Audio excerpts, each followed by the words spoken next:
राना साहब, डायलॉग के हवाले से क्या कोई पेशरफ्त हो रही है? बिस्मिल्लाहिर्रहमानिर्रहीम अस्सलातु वस्सलामु अलैका या सय्यदी या रसूलल्लाह अस्सलातु वस्सलामु अलैका या सय्यदी या हबीबल्लाह। ताजदार ख़त्म नबूवत जिंदाबाद जिंदाबाद। बात यह है कि यासर साहब किस मुज़ाकरात की आप बात कर रहे हैं? मुज़ाकरात के हवाले से मैं आपको ब्रेकिंग न्यूज़ देता हूँ ना। ये सारे बैठ के असम्बली में जिस पार्लियामेंट को आप देखते हैं ना जी, अगर उस पार्लियामेंट की कार्रवाई को देखें तो ये मुज़ाकरात क्या, मुझे वो पार्लियामेंट ही नहीं लगती।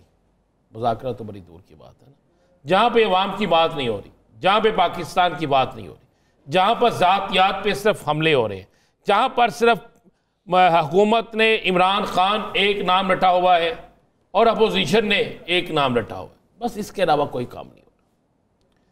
क्या मुज़ाकरात के लिए एक मीटिंग नहीं हुई? क्या ये मीटिंग हुकूमती इत्तेहाद के सबसे बड़े अहम तरीन ज़ुम्मेदार की ख्वाहिश पर नहीं हुई? क्या इस मीटिंग में 6 लोग शामिल नहीं थे? क्या इस मीटिंग में यह तय नहीं हुआ कि जनाब इस मामले को आगे बढ़ाते हैं, अगले दिन का टाइम सेट होता है, फिर अचानक से अगले दिन, फिर अगले दिन, फिर अगले दिन, फिर अगले दिन? कौन है जो इस मुज़ाकरात की राह में अचानक आ जाता है और मुज़ाकरात को रोक देता है और सियासी अमल को ताउतल का शिकार कर देता है? मुज़ाकरात तो शुरू हो गए थे, एक मुज़ाकरात का दौर हो गया था और उसमें यह मान लिया गया था कि इसके बगैर गुजारा नहीं है, उसमें यह बिल्कुल हर चीज़ तैयार कर ली गई थी। फिर अचानक से क्या हुआ? फिर अचानक से वो कौन से लोग थे, उनकी तरफ इशारा आपने सुना नहीं महमूद खान अचकज़ई साहब का, कि फिर पीछे से छुरियां मारी गई, अचानक से छुरियां मारी गई, सुना ना आज आपने जी। तो फिर आपको समझ आ जाना चाहिए ना, एक मुज़ाकरात का राउंड हो गया था, फिर उस राउंड के बाद अगले राउंड ना हुए हैं, ना होंगे और ना कोई होने देगा। नंबर 1 तो इस बात को ज़हन-नशीन कर, जहां पे मुज़ाकरात होने होते हैं वहां पर ऐसी तरामीम, ऐसी करारदादें नहीं लाई जाती। जहां पे मुज़ाकरात होने होते हैं वहां पर कुछ ना कुछ लोगों को कहा जाता है कि ज़बाबंदी करो। यहां पे नहीं हो रही ज़बाबंदी, यहां पर फॉरवर्ड ब्लॉक बनाने के लिए लोगों से राब्ते हो रहे हैं, यहां पर एक दूसरे को नीचे गिराने के लिए अपनी ख्वाहिशात की तकमील हो रही है। आप कहते हैं कि मुज़ाकरात एक हो चुके हैं भाई, आगे मुज़ाकरात हुए हैं, ना होंगे, ना मुझे होते नजर आ रहे हैं। नंबर 1। नंबर 2, इस बात को ज़हन नशीन कर लें कि अब तो गेम किसी और तरफ जा रही है। किस तरफ? अब तो गेम जा रही है, क्या एक मीटिंग नहीं हुई? मैं फिर ये इसलिए कह रहा हूँ कि अगर मेरी बात गलत है तो कोई हुकूमती तर्जमान बिल्कुल प्रोग्राम देख रहा है तो इसकी वजाहत कर दे। क्या ये बात नहीं हुई कि 1, 2, 3, 4, 5 बल्कि इससे भी ज़्यादा क्या मीटिंगें नहीं हुई जिसमें नाम दिए गए? जनाब ये 45 नाम हैं, हमने इन 45, मैं तादाद पूरी बता रहा हूँ यासर साहब, 45 हमने इन 45 नामों से राब्ते मुकम्मल कर लिए हैं आउट ऑफ 93 जी। अच्छा, हमने इन 45 नामों से राब्ते मुकम्मल कर लिए हैं। ये 45 नाम में एक फॉरवर्ड ब्लॉक बनाएंगे, हम इन्हें कानूनी तहफ़्फ़ुज़ हासिल देंगे, इलेक्शन कमीशन से कानूनी तहफ़्फ़ुज़ लेकर देंगे और यह अब हमारा भरपूर तरीके से साथ देंगे और हम 2/3 अक्सरियत से अपने कवानीन को पास कराएंगे और फिर जो चाहेगा वो करेंगे और 5 साल क्या फिर अगले 10 साल भी हुकूमत हमारी होगी। ये ख्वाब बहुत से लोग नहीं, वो सिर्फ राना साहब वो क्या डिजिट ही बताया गया या बाकायदा नाम भी बताए गए? लोग बाकायदा नाम बताए गए। अच्छा, एक शख्सियत को नाम पेश किए गए और कहा गया कि बहुत जल्द आपकी मुलाकात करा देंगे। लेकिन आपको मजे की बात बताऊं, उनमें से 45 तो दूर की बात है, 45 तो बहुत दूर की बात है, 5 भी उनसे राजी नहीं हुए। 40 निकाल दें, 5 भी उनसे राजी नहीं हुए। उसके आगे क्या हुआ? जब ये डिजिट बताया जाता है उसके बाद एक दिन कहा जाता है जनाब इस तरह करें कि जब असेंबली सेशन होगा, ये बात मैं आपको कुछ दिन पहले की बता रहा हूं, सही, जब असेंबली सेशन होगा तो आपने 5-5 के ग्रुप में लोगों को लेके फलां रूम में आना है, हम चाय पियेंगे, बातें करेंगे, असेंबली सेक्रेटरीट में। हाँ जी, अच्छा, बातें करेंगे, महसूस भी नहीं होगा। अच्छा, और वो हमें बस शक्लें दिखाएं, वो हमें यकीन दहानी कराएं और हम उसके बाद फिर अचानक से काम करेंगे, कागजात तैयार हो जाते हैं, अच्छा, कानूनी मशावरत मुकम्मल हो जाती है। ठीक। लेकिन बदकिस्मती देखें, उन्हें यह नहीं पता होता कि जिसको वो फॉरवर्ड ब्लॉक बनाने जा रहे हैं वो इनको पागल बनाने जा रहे हैं। वो बाकायदा इनको पागल बनाते हैं, वो बाकायदा इनके साथ खेलते हैं, वो अपनी हर बात अपनी लीडरशिप तक लाते हैं और प्री प्लान इनको अपने जाल बजाय इनके जाल में बसने के अपने जाल में बसाते हैं। और जब इनके पास ये वक्त नहीं रह जाता, जब इनके पास कोई दूसरा रास्ता नहीं रह जाता, जब इनके पास कोई ऐसी चीज नहीं रह जाती कि आप किस तरफ टक्कर मारेंगे, फिर जाके वो इन्हें कहते हैं अस्सलाम वालेकुम भाईजान, तो उसी इधर थे असी इधर। बात समझे रियासत साहब? क्या ये नहीं हुआ? ये मैं खबर ब्रेक कर रहा हूं, अगर मेरी खबर गलत है तो मुझे चैलेंज मैं करता हूं, मुझे चैलेंज करें। उसके बाद तो ये भागे हैं दूसरी तरफ मौलाना साहब की तरफ। और मौलाना साहब का भी आपको बता दूं, अगर जमीयत उलमा इस्लाम पीपल्स पार्टी का साथ देती है तो सिंध वाले नाराज हो जाएंगे। यासर साहब, इनके ना इलेक्शन हो रहे हैं, इंटर पार्टी इलेक्शन जी, वो इन्होंने मोहलत भी मांगी उसकी। उसमें अब जिक्र ये हो रहा है कि अगर KPK और बलोचिस्तान और सिंध में हमने आइंदा इलेक्शन में अगर अचीव करना है तो हमें तहरीक इंसाफ के साथ चलना होगा या उनकी हमायत लेना होगी, उनको हमायत देना होगी।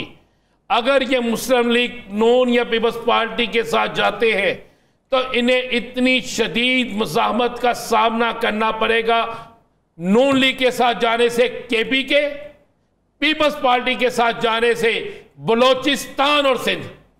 याद है आपको मौलाना साहब ने कहा था कि मैंने इत्तेहाद के लिए जब मियां नवाज शरीफ से बात की KPK में, तो मुझे आगे से बड़े हकारत के साथ उन्होंने जवाब दिया। याद है ना आपको जी? अब सिंध में तो सोमरू साहब पीपल्स पार्टी के खिलाफ स्टैंड लेते हैं ना, बलोचिस्तान में वो पीपल्स पार्टी के खिलाफ खड़े हैं, KPK में नून लीग उनके साथ हाथ करके हुई है। अब मौलाना साहब दरमियान में खड़े हैं। ये जो बातें चल रही हैं ना, इत्तेहाद हो गया, इत्तेहाद हो गया, ये इत्तेहाद नहीं है यासर साहब, ये कुछ और होगा। मैं आपको ये अंदर की खबर दे रहा हूं, अंदर की। इनकी तंजीमें चाहती हैं मुस्लिम लीग नून पीपल्स पार्टी नहीं, तहरीक इंसाफ। कुछ लोग चाहते हैं जनाब चले हुकूमत में चले जाए, हुकूमती तालाब इक़्तिदार के तालाब में कुछ देर मज़े ले ले, लेकिन ये इस्तीफा होना नहीं। मैं आपको एक दूसरा, यासर साहब मुझे एक बात तो बताएं। जी सर। ये मुश्ताक साहब किसके सेनेटर हैं? जमात इस्लामी के थे। जमात इस्लामी ने की हुआ है, बेचारे पकड़े गए, उनके लोगों के साथ जो हुआ तमाम TV चैनल ने दिखाया जी। जमात इस्लामी ने एक बयान भी जारी नहीं किया। जमात इस्लामी के अंदरूनी मामलात में बाकायदा तौर पर लोगों को ये भी कहा गया हुआ है, जहाँ तक मेरे ज़राए बताते हैं, कि उनकी तरफ से अगर कोई इन्विटेशन आए तो आपने उसको ज्वाइन नहीं करना, यहाँ तक बात है। और माजी करीब में तो ये भी सुना हुआ था कि शायद मुश्ताक साहब को कोई शो कॉज नोटिस भी उन्होंने जारी किया हुआ है कि आप जमात इस्लामी के अम्ब्रेला के नीचे काम करना चाहते हैं या अपनी NGO वाला काम करना चाहते हैं। उनकी कोई NGO भी है? वो NGO अपनी चलाते हैं। इसी वजह से उन्होंने जमात इस्लामी के अंदर ये हालिया जो तब्दीलियाँ हुई, जब ये अमीर मुंतखब हुए, उन्होंने कोई ओहदा भी नहीं लिया था, तो ये वो अपना वक्त अपनी NGO को देना चाहते थे। लेकिन मैं हैरान हुआ कि बेचारे पकड़े तो गज़ा के मामले पे गए थे ना, तो एक बयान तो आ जाता यार, बयान भी नहीं आया। वैसे भी इनका महीना मुआहदे का पूरा नहीं हो गया यासर साहब जी? वो एक मुआहदा करके आए थे, ये 45 दिन का था ना? 45 दिन, ये 15 दिन रहने। हाँ जी। तो 15 दिन बाद क्या चंद चढ़ जाना? वो खबर नहीं आ गई राना साहब ऐसे ही? क्या आ गई कि महंगाई जो है वो 9.5 पे आ गई है। यार क्या बात है, मेहनत की बात कर रहे हैं। हमारे वज़ीर इत्तलात ने आज कौमी असम्बली के अंदर ये बयान दिया है, इदारा शुमारियात ने जारी किया है जी कि महंगाई की शरह। वो बैंक है, हैं? ये इदारा शुमारियात को बैंक है हुकूमती इदारा ही है। तो चीज़ें कम कौन सी हुई हैं? ये तो अता तारड़ साहब को पता होगा, जिन्होंने कहा जी कि तारीख की कम तरीन सतह पे आई सिंगल डिजिट। तारड़ साहब को ले ले लाइन पे, उनसे पूछ ले चीज़ें कम हुई क्या है। चिकन का रेट कम हुआ है, मटन का रेट कम हुआ है, सब्जी का रेट कम हुआ है, बता देना मुझे। नहीं तो खाइए, असी और की खाइए, मिट्टी खाइए। गैस का रेट कम हुआ है, बिजली का रेट कम हुआ है। वो रियायत जो दी है वो, और रियायत ਨੂੰ ਛੱਡੋ 2 महीने दी, पूरे 6 महीने भुगतना भी देना ना सी 200 तो उत्ते यूनिट दो जो हाल होना है। शॉर्ट टर्म रिलीफ तो नहीं है ना, पूरे 2 महीने का रिलीफ है। अच्छा मुझे एक बात, चीजें कम क्या हुई? कोई एक बंदे कम हुए, हाँ ये वो कह, बंदे कम हुए हैं, अमवात में इजाफा हुआ है, चोरी डकैती में इजाफा हुआ है, क्राइम की रेशो में इजाफा हुआ है, अवाम की बेरोजगारी में इजाफा हुआ है, तलीमी इदारों से बच्चों के निकल जाने में इजाफा हुआ है, अस्पतालों में मरीजों की आमदो रफ्त में इजाफा हुआ है, बिजली की कीमतें बढ़ गई हैं, गैस की कीमत 6 रुपये बढ़ गई है, इसके अलावा मेडिसिन की कीमतें आसमान को पहुंच गई, इसमें इजाफा हुआ। कमी किसी चीज में नहीं हुई। हाँ तो वो जिन चीज़ों में कमी वाक़ई हुई है वो आप तक शायद उसकी दस्तरस ही क्या है, वो क्या है मुझे बता देना। वही ना, आप और मैं मालूम नहीं है हमें कि नहीं वो क्या हो, वो है चीज़ क्या? रोटी मेरे ख्याल से हो गई होगी 4 रुपए की, सब्जी 10 रुपए की मिल रही होगी, बस आपकी उस मार्केट तक रसाई नहीं होनी। अच्छा नहीं है, 800 का सूट मिलता होगा लेकिन आप उस मार्केट पे नहीं जा सकते। देखें बिल्कुल आप दुरुस्त कह रहे हैं। क्या करूं मैं, उस मुल्क का वीज़ा लगवा दें मुझे जहाँ पे मिलते हैं, लगवा देना। यहाँ तारड़ साहब से रिक्वेस्ट कर देते हैं, यार मुझे इस मुल्क के अंदर हर चीज़ महंगी है। एक चीज आके ये कह देता अदारा शुमारियात ने क्या, और तुसी की क्या? इनसे पूछे ना इन्होंने क्या कहा। इन्होंने सिर्फ कहना इमरान खान को बस फांसी दे दो, इमरान खान को फला कर दो, इमरान खान को फला कर दो। आज देखो यार, रहती रोती ये जमहूरियत है, जल से जुलूसों पर भी बंदी लगा दो जी, शहरी इज्तिमात नहीं कर सकते जी, शहर से बाहर एक सुनसान जगह दे देते हैं। आप भी उत्थे करने सन ना, कौन सी जगह देंगे? चले दे, ये शहर से बाहर भी जगह दे के दे दे। जब पीटीआई का जलसा आता है ना, इन्हें ढीठ च वट फिरना शुरू हो जाते हैं। जब जलसा आता है, अब एक देखे ना जो आजम तारड़ साहब का सुना है कि नहीं सुना? जी जी जी, तुसी जो मरी हुए हो ना, तुसी गुमसुम जे हो। सुना मैं कहा नहीं हो रहा, सुने इस्लामाबाद ये दूर चला के आए हो ना।